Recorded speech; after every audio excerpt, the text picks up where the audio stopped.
I started the Peebles Corporation back in 1986, initially in '83 as a real estate consulting firm, and then in 1986 got into development. I started the company in my hometown of Washington, D.C., and started developing in 1986 and began to grow into the real estate investment and development space, and grew that business until the mid-1990s. And I came down to Miami a couple times in the 1993, 94 time period on vacation, and then came down here and got a vacation home, and my wife and son and I were vacationing in the Christmas holidays of 1995, and I read an article New Year's Eve about the Royal Palm being an opportunity to develop, ended up winning the rights to that deal, and then building our business on a national business. And so we went from Miami, we did several other projects in Miami, and then went out to California and out to Las Vegas.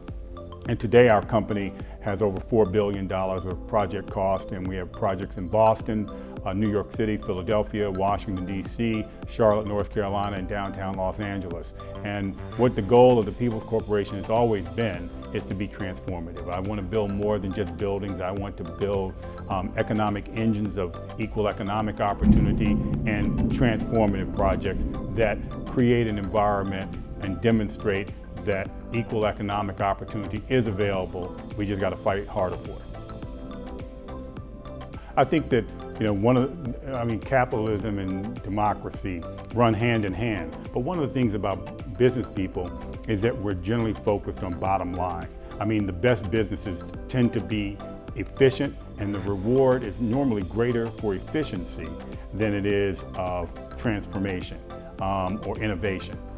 And so a big part of what I think an entrepreneur needs to do if you want to have a bigger impact. And I think that, if I were a white business person, I'd be free to go around and just do business and be efficient and do business in the best way possible. But as an African American entrepreneur, I recognize that there comes a greater responsibility and a greater obligation. And that is that I got to be more than a business person. So I got to be one of the people that prove to our young people and aspiring and other entrepreneurs that all is possible, that there is a way to win, there is a way to be successful, and there's a way to pursue your dreams.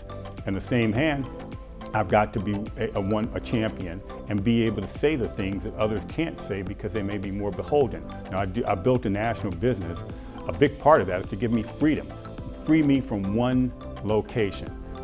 So that I'm not dependent on the politics or whether somebody likes me in a particular city, because there's a big country out here. So that allows me the freedom to speak out when I see things that are unfair. And I think a business person, when you have a level of success, there's another obligation to go out and challenge the system when it's unfair and to propose and solutions to deal with that unfairness.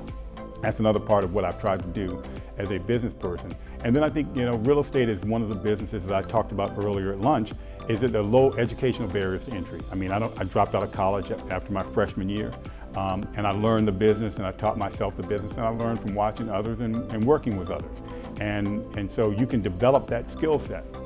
What you can't, what is harder to develop is the moral compass as a black business person, the sense of responsibility and the unwillingness to quit, because the road's going to be much harder. And when you're seeing your peers around you finding success in areas that you think you should have, but you're not getting it because the system is unfair, you got to be willing to do that. And so one of the reasons that my son is in the business, I couldn't make him like it.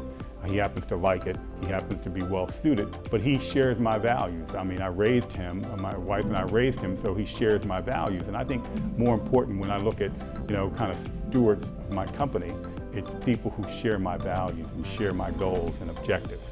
And so with that, you can develop a skill set to be good at this business, and that's how legacies get built. And that's why you can see in real estate, you look around the major cities around the country, real estate property owners, the larger ones, are generational, because someone can go into, you don't have to go to medical school, you don't have to go to law school, you don't have to go into finance, you don't have to be 6'10" and athletic. You can follow in your parents' footsteps in real estate because of the low barriers to entry, if there's an appetite for it. And so, I'm fortunate my son likes the business. Hopefully one day my daughter will, I'm not sure.